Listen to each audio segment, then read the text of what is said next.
Je m'appelle Marta Rybczyńska, mais si vous n'arrivez pas à prononcer mon nom de famille, pas de souci. Même à Bruxelles, ils m'appellent Marta. Oh, Marta, c'est encore vous. Très bien. Et on va parler de CERA, donc Cyber Resilience Act. Mais d'abord, une petite histoire d'où ça vient, et c'est une traduction des bruxellois au langage informatique. Et bien surtout, la présentation, c'est la traduction. Au début des années 2020, il y avait plusieurs gros problèmes de sécurité à plusieurs niveaux dans les applis web, dans les logiciels embarqués, et ça s'est senti au niveau de la Commission européenne. Ils ont commencé de regarder qu'est-ce qui se passe. Ils ont se rendu compte que les logiciels immatériels, c'est partout, c'est contre toute notre vie. Ils ont regardé pour le niveau de sécurité de tout ça, se sont rendus compte de la situation, et ils ont dit, il faut arrêter les conneries. Nous, les informaticiens, quand on a un problème, on écrit du code. Qu'est-ce qui fait la Commission européenne quand il y a un problème? Ils font une réglementation. Donc, ils ont fait la réglementation qui s'appelle CERA.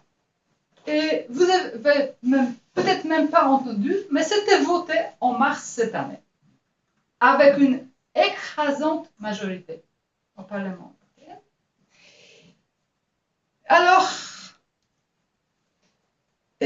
aujourd'hui, il n'y a pas encore la version en français, la version officielle. Donc, j'utilise la version patchée qui était votée en mars. Ça, c'est la première phrase, c'est le premier paragraphe de CERA que je coupais en plusieurs.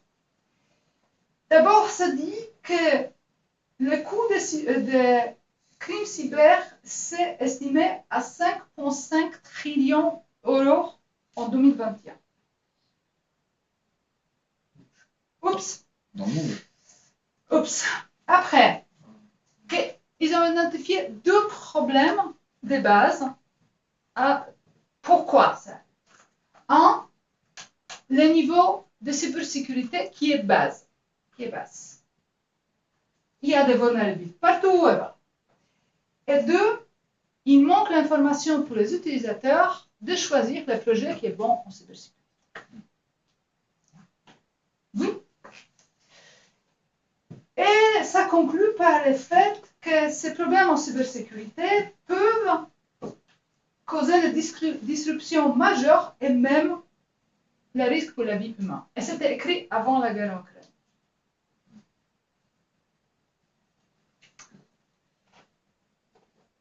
La CERA, ça fait 300 pages. Ah, c'est une lecture assez intéressante. Moi, je ne suis pas juriste, mais j'ai lu ces machins plusieurs fois. Et les résumés les plus basiques.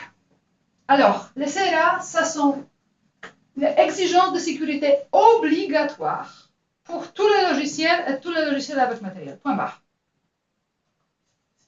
Facile.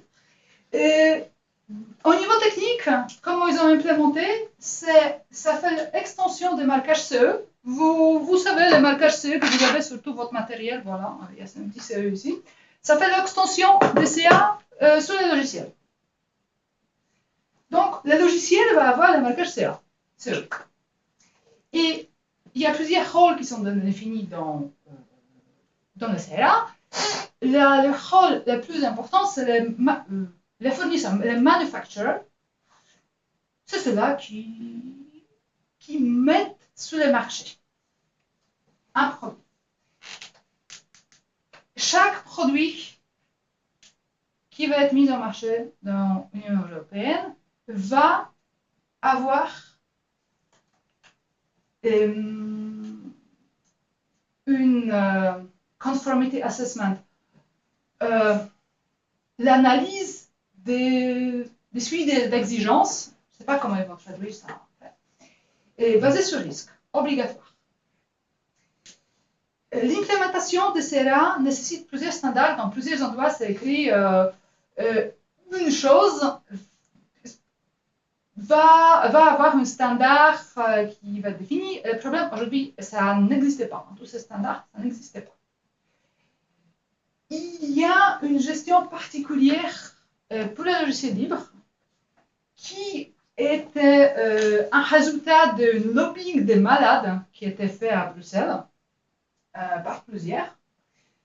Et on va voir exactement qu'est-ce que ça veut dire parce qu'il a un certain impact. C'est pas que le logiciel libre n'a aucune obligation, non.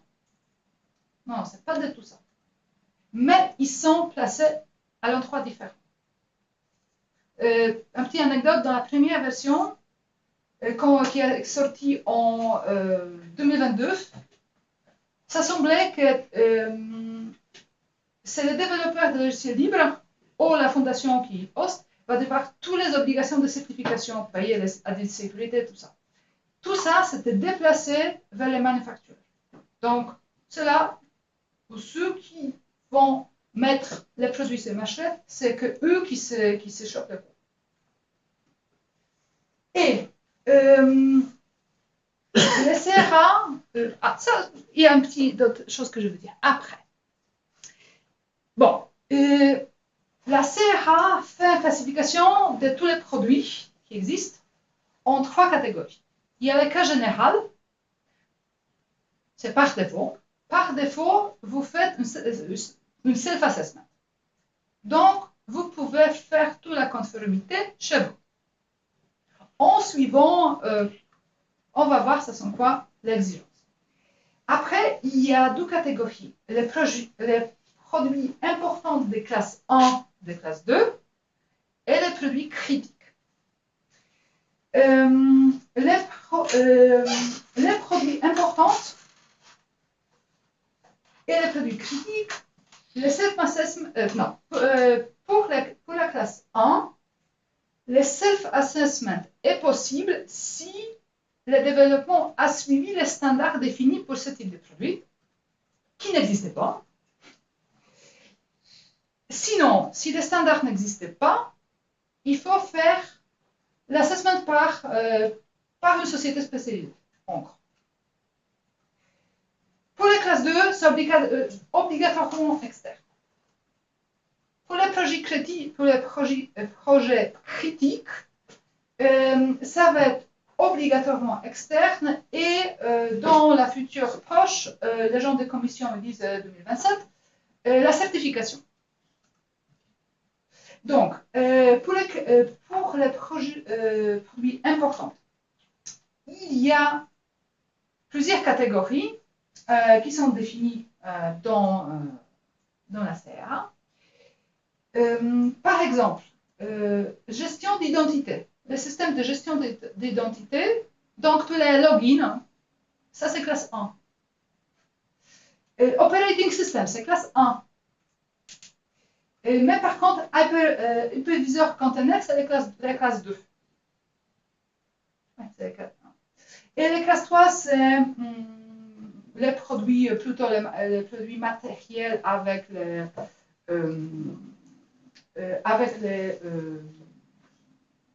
les modules sécurité, principalement. Et il y a beaucoup plus. La liste est assez longue et en fait, oui, il y a 17 minutes normalement. Il y avait la fin de consultation publique sur la définition des firewalls. Ah. Aujourd'hui, c'était firewall et après, c'est un des catégories que je n'ai pas pris.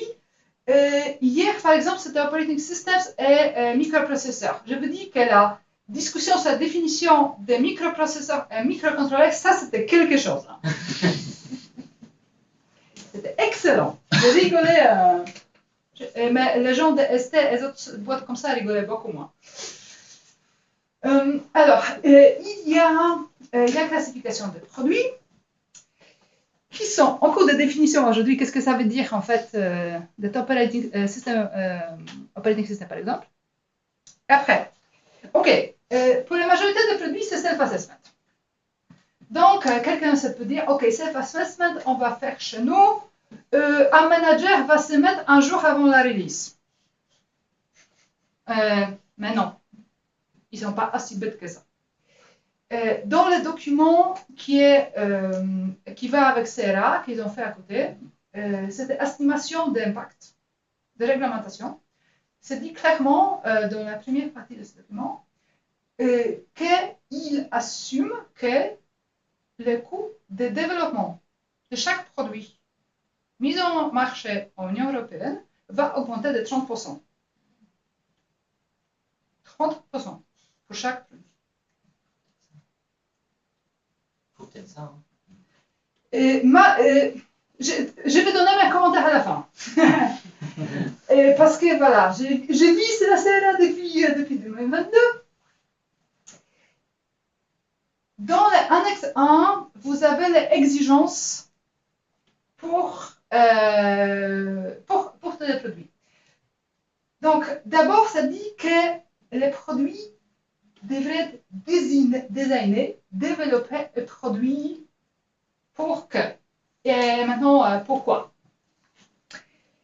Alors, d'abord, il y a une première partie. Ça, c'est le recrutement de base. On ne va pas passer par tous. En plus, j'ai retravaillé la formulation parce que sinon, ça ne rentre pas sur une slide. C'est 5 pages. Donc, les choses les plus importantes. Chaque release, c'est 0 vulnérabilité connue, inclut les vulnérabilités dans la dépendance. Ouais, inclut les vulnérabilités dans la dépendance. 0. OK. Configuration sécurisée par défaut. Voilà. Et fonction de mise à jour obligatoire. Pour tous les équipements qui vont être vendus, les mises à jour sont obligatoires et gratuites.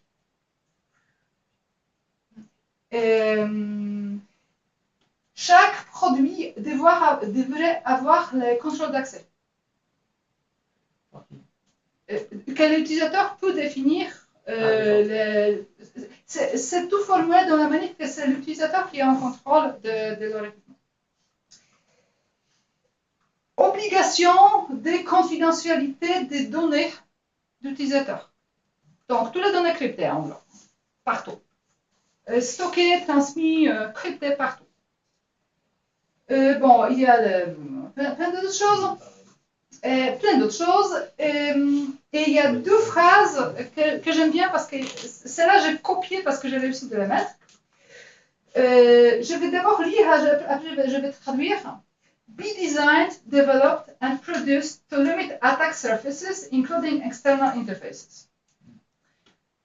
Donc, les produits devraient être pensés pour limiter les attaques. Donc, en traduisant ça en code, les meilleures pratiques de code, les tests de valeurs de retour, tests de qu'est-ce que l'utilisateur a nous donné, tests qu'est-ce qui est arrivé par l'interface réseau, par les formulaires web et tout le reste. Et ça, c'est depuis la conception. Et tout ça, il faudra documenter. Hein. Et prouver que vous avez fait. Hein. OK, et après, be designed, developed and produced to reduce incident. Donc, s'il y a quelque chose qui arrive, un problème qui arrive, votre produit devrait être fait dans ces manières-là qu'il ne va pas poser d'autres problèmes. Que dans mon domaine, exemple, pour limiter la possibilité de votre Alexa de devenir une partie d'une botnet. Voilà. Les exigences sont obligatoires. Il y a une obligation de donner la possibilité aux utilisateurs de supprimer toutes les données d'équipement, par exemple. Bon, il y a plus de choses. Donc la liste est. Ça sont en gros les bonnes idées. Et une deuxième partie sur la gestion des vulnérabilités. Donc, chaque fournisseur est obligé d'avoir un contact pour reporter la vulnérabilité, gérer et remédier la vulnérabilité without delay. Faire les tests et revue de leur code pour la sécurité. Et ça, c'est une partie importante. À chaque fois qu'il y a une mise à jour, parce que les mises à jour sont obligatoires avec la mise à jour de sécurité, obligation de sortir l'information sur quoi a été corrigé. Donc, on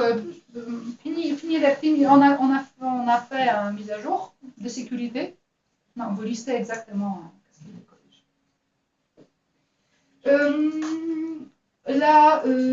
La coordination le processus de coordination de destruction d'informations entre les parties. Bien sûr, la mise à jour, il faut qu'ils sont sécurisés, il faut que quelqu'un réussisse d'injecter une mise à jour. Voilà, des petites choses comme ça. Et voilà, release security updates without delay free of charge. Donc, c'est impossible sous CRA de faire payer les utilisateurs en plus pour la mise à jour. Oui. Peut-être pour les fonctionnels, vous pouvez, mais pour la sécurité, non. Et il donne l'exigence de séparer les mises à jour de sécurité des fonctionnels. Ça, c'est bon. Et voilà. Comment vous vous sentez? Et c'est très clair que les gens qui ont développé CRA, ils ont trouvé qui est coupable de la mauvais état de sécurité dans l'informatique. C'est vous tous. C'est vous tous, et c'est un peu une blague, mais ils ont dit bon, s'il veut pas être gentil et faire des choses proprement, hein, bon, on va le faire. Peut-être la question après, je vais ajouter un peu de choses. Ok. Une partie importante, Open Source Stewards. Ça, c'est le cas particulier fait pour l'open source. Alors, et c'est la nouvelle définition dans CRA, donc c'est pas encore super clair qu'est-ce que ça veut dire. Il y a plein de cas particuliers. Alors, les Open Source Stewards, c'est une entité qui donne support. Voilà, là, il faut dire en anglais parce qu'après, je pense qu'on va encore jouer sur tous les mots. Provide support on sustained basis and who play a main role in ensuring the viability of those products. Donc, c'est une organisation, pas nécessairement une fondation. Ça peut être une société, et c'était laissé exprès comme ça, qui supporte un projet et qui joue un rôle principal dans le support de ce projet. Dans ces cas-là, cette organisation n'est pas considérée comme manufacturière qui a toutes ses obligations de certification, mais il y a un régime particulier pour cette organisation-là et ces projets qui est géré. Parce qu'une organisation qui est Open Source Steward pour un projet peut être manufacturière pour autre et peut avoir personne pour choisir. Il y a moins d'obligations. Par contre, il n'y a pas de marquage CE dans ces cas-là. C'est un projet qui est disponible, mais il n'y a pas de marquage CE. Qu'est-ce que ça veut dire? Est-ce que je mets tout ça? Non. Ok. Qu'est-ce que ça veut dire? Si vous faites un produit et vous utilisez les composants, hein, donc 100% des cas, vous utilisez le logiciel de quelqu'un d'autre, le module de quelqu'un d'autre. Vous êtes obligé de faire la due diligence de tous les composants que vous utilisez. Maintenant, si les composants que vous utilisez ont un marquage CE, c'est bon.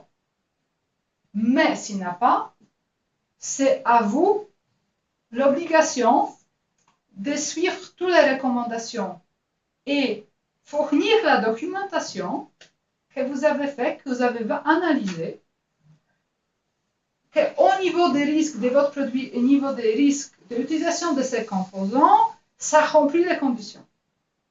Donc maintenant, Open Source Stewards ne peuvent pas donner les marquages CE au projet open source.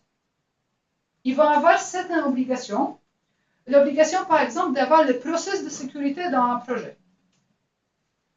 Tous les projets open source vont avoir obligation d'avoir le process de sécurité, mais il ne va avoir pas un marquage. Donc, derrière, il faut, quand vous utilisez ces projets dans votre logiciel, il faut refaire une deuxième partie d'analyse.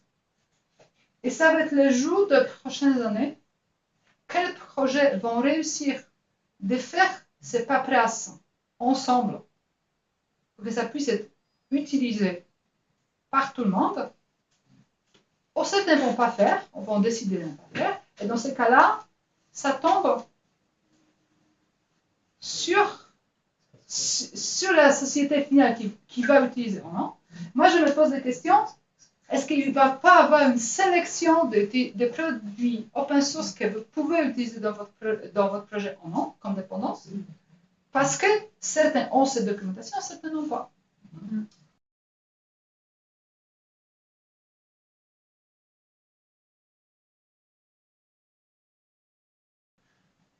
Mais c'est déjà un peu le cas avec Avec les licences. les licences et puis même la qualité.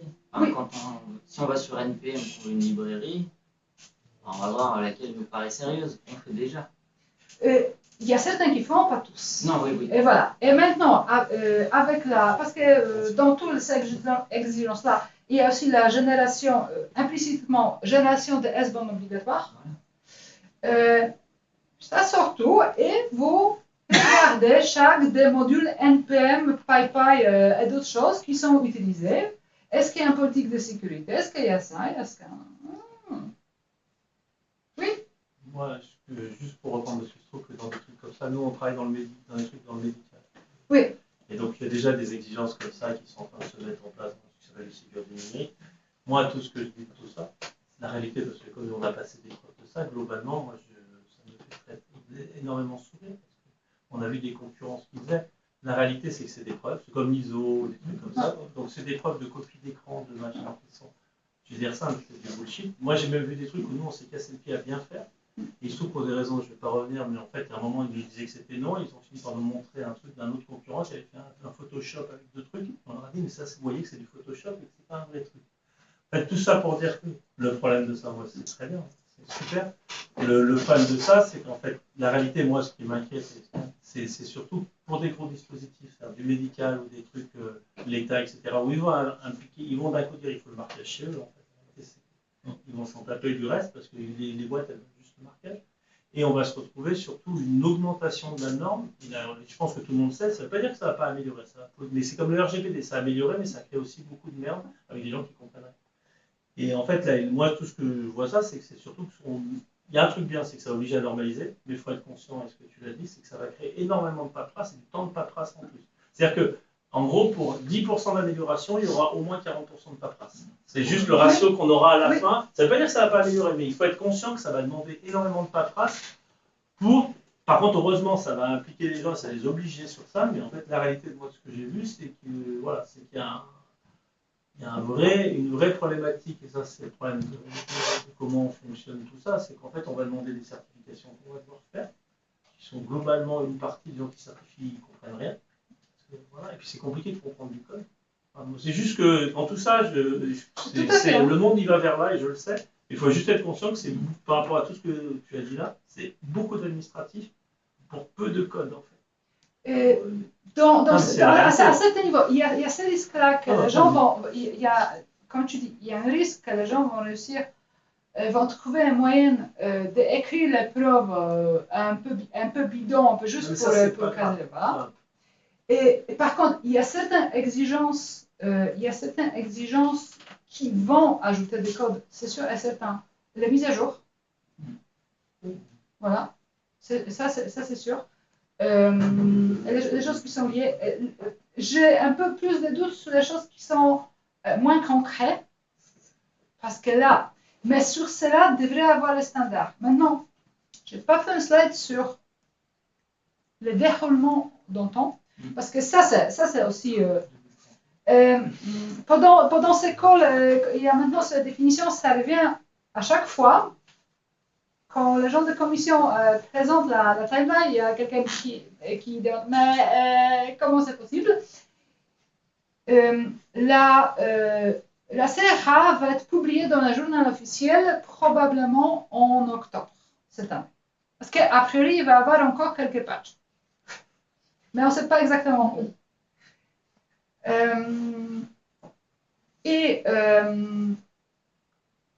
Ça va commencer la période de la mise en place. Quand ça va être complètement fonctionnel, on va dire, après la période de tradition, c'est 3 ans. Mais, c'est 3 ans, hein. On pense que c'est beaucoup. Vous vous trompez. Parce que les standards ne sont pas là. Majorité des choses dans CERA de lui-même sont trop génériques et ça fait la référence des standards qui n'existent pas. Les standards, les organismes de standardisation ont 12 ans pour faire les standards. Donc, il va y avoir les standards, après il y a 1 an. Ah ouais, ça fait 1 an. Ça fait 1 an. Pour se conformer aux standards. Ouais.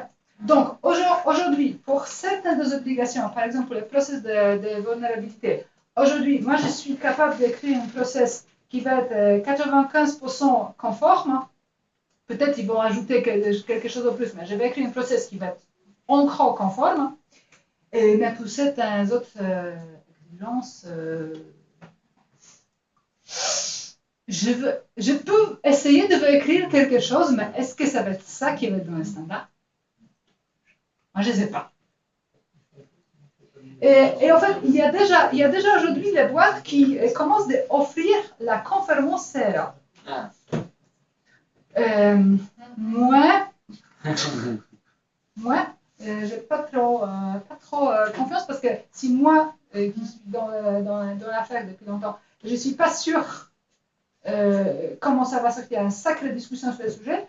Non, mais on ne peut pas dire qu'on fait la conformance. Ce n'est pas possible. On ne peut pas. Bon, pour terminer, la dernière version de CA sur un lien un peu difficile. Moi, j'ai écrit un article qui a été publié sur EWN, mais ça couvre la version d'avant. Il y a beaucoup d'informations qui sont toujours à jour. Au FOSDEM de cette année, il y avait une devrum dédiée avec les gens de commission. Ah ouais, ils sont venus, hein. Ils sont venus, hein. Bon, ça se discute bien, d'accord. J'ai mis un lien sur l'impact assessment aussi. Voilà. Quelle autre question? Oui. Est-ce qu'on risque pas de se retrouver avec beaucoup plus de logiciels? Parce que moi, j'imagine, si je suis éditeur de logiciels, je vais faire un logiciel, puis j'ai pas envie de faire les mises à jour. Donc, je vais construire un autre logiciel que je vais appeler autrement, que je vais mettre en pub dans le premier. Je vais jamais faire les mises à jour, puis je vais vendre le deuxième, puis je vais faire un troisième, un quatrième, etc. Est-ce que c'est pas un risque, ça? Normalement, tu ne pourrais pas faire parce que pour chaque produit qui va être mis dans le marché après l'application de CERA, tu es obligé de dire la durée de vie de ton produit, qui est par défaut de 5 ans. Si on ne respecte pas, on enlève le marquage sur la produit qu'on a laissé mourir. Vous êtes obligé de faire la mise à jour pendant ce temps-là. Je ne veux pas parler d'amende parce qu'ils ont copié-collé des RGPD. Donc, c'est sur le pourcentage de chiffre d'affaires pour les grosses boîtes et sur les millions de zéros pour les zéros des petites boîtes. Donc bon, bref, dans tous les cas, les petites boîtes ne peuvent pas payer. Voilà. Ça ne change pas grand-chose dans l'affaire. Mais ça a vraiment fait peur aux grosses boîtes parce que je ne me souviens plus, est-ce que c'est 1,5% ou 2% de chiffre d'affaires global ils ont fait copier-coller des GPD. GPD, je crois que c'est 4. Oui, c'est en fonction des types de problèmes, il y a des pourcentages différents. Mais pour les grosses boîtes, ça fait beaucoup. mais pour le minimum pour les petites boîtes, c'était 2 millions. Hein. 2 millions. Le minimum. Ouais, quelque chose comme ça. Hein. C'était 1 million d'euros, hein, l'amende. 2 Hein. millions. Quelque chose comme ça. Et il y a eu est-ce que sur le RGPD, il y a eu des amendes pour les petites boîtes? Mais il y a la proportionnalité quand même. Oui, mais je serais curieux de savoir sur le RGPD. Moi, j'ai vu passer des centaines de milliers sur des PME, quoi, mais qui avaient les moyens de les payer. Mais ça faisait mal quand On a même. dû aller loin pour ça. Oui, c'est des gens qui, c'est du style, on garde les données, on dit qu'on efface, on les garde quand même, on les utilise, on dit qu'on en a plus, et puis en fait, Mais voilà, c'est mauvaise foi. J'ai vu passer. Et j'avais une question. Ça veut dire que quand tout sera en place, on pourra pas, il ne sera plus possible de vendre des produits, j'entends des matériels numériques sans le marquage CE. Ouais. Donc Et il y a une seule exception, c'est pour... en fait, non, il y a plusieurs exceptions. Il y a l'exception pour les matériels de démon. Ouais, des mots. Voilà. Il y a l'exception pour ça, et il y a l'exception pour les produits pour les hobbyistes. Voilà, les petits bricoles qui sont, sur lesquels il faut clairement marquer que ce n'est pas prévu d'être utilisé dans l'utilisation professionnelle. Et c'est possible de marquer un projet open source comme ça, que ce n'est pas prévu. Mais dans ce cas-là, si quelqu'un essaye d'utiliser ça dans quelque chose, il y a un grand problème de prouver que c'est bon. Du coup, là où je voulais en venir, c'est. Moi, je trouve que ça va dans le bon sens, même si ça fait de l'administratif, puisque énormément de produits numériques qui sont connectés à Internet, qui n'ont aucun suivi et qui ont une très mauvaise qualité de logiciel. Enfin, je pense aux caméras de surveillance dans les appartements qui se retrouvent En gros, c'était un des exemples de base que la commission montre comme fait que ils n'ont pas pu faire quelque chose moins contrôlé. Ouais, il y avait une question ici. Ouais, c'est plus moi, parce que j'ai l'impression d'entendre beaucoup de négatifs dans le discours. Ouais. Alors que, en fait, je pense que c'est une très bonne chose en fait, d'avoir des logiciels plus sécurisés, avec des bonnes pratiques dès le départ. Et même, j'irais même plus loin, dans l'open source, moi je le vois vraiment comme une super opportunité commerciale.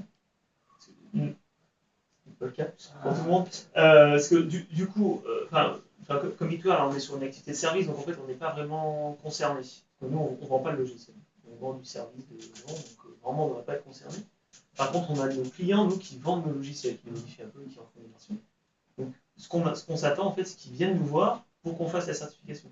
Et donc ça, on va leur faire payer, en fait, parce que ça va être du temps, du service aussi. Donc, au final, je le vois plutôt positif, à la fois au niveau technique du produit, et à la fois aussi au niveau écosystème logiciel libre, et tout ça. Oui, il y a ces opportunités-là pour les services d'amélioration et tout ça.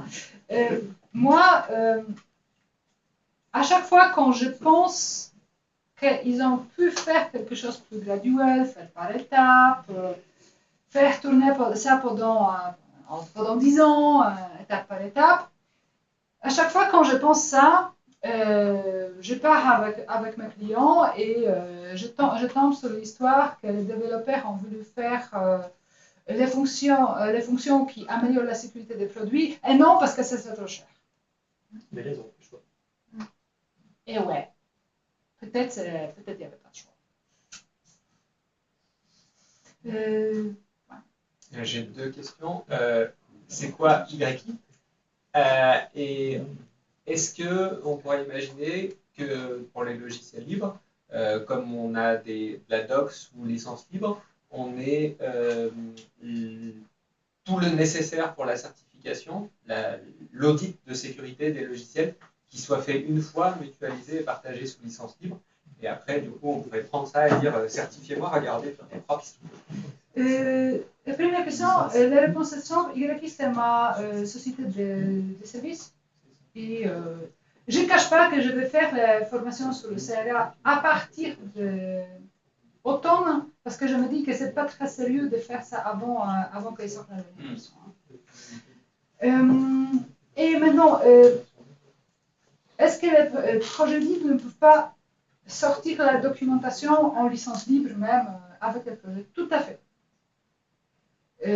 Il y a certains projets qui veulent le faire. Le problème, comme d'habitude pour les choses de cette style, c'est qui va payer le temps de développeur pour le faire. C'est le problème de base. Il y a aussi une initiative entre plusieurs projets. Il y a tout le monde dedans, et c'est géré par Eclipse Foundation, pour qui je fais le consulting aussi. De faire parler toutes les fondations ensemble. Il y a le Python, Linux Foundation, Apache, Eclipse, FreeBSD qui est rentré hier, il y a le monde, pour arriver ensemble à la définition des standards, influencer la définition des standards dans ces manières-là que ça s'applique au logiciel libre. Parce que si le standard sort et ça ne s'applique pas au logiciel libre, c'est le Third Party Assessment. Et moi, je sais combien ça coûte Third Party Assessment en sécurité. Donc, si on peut écrire le standard de la manière qui peut s'appliquer en logiciel libre, là, on laisse déjà possible de faire la documentation de façon en direct. Et c'est critique, et c'est le boulot dans les 2 prochaines années qui est absolument critique pour faire. Et l'organisme de certification, vous savez bien, ça sont influencés par les grosses noms connus, et ça fonctionne, comment ça fonctionne. Est-ce que les... Ouais, je pense qu'on va pouvoir discuter pendant les repas. Ça va donner l'appétit à tout le monde.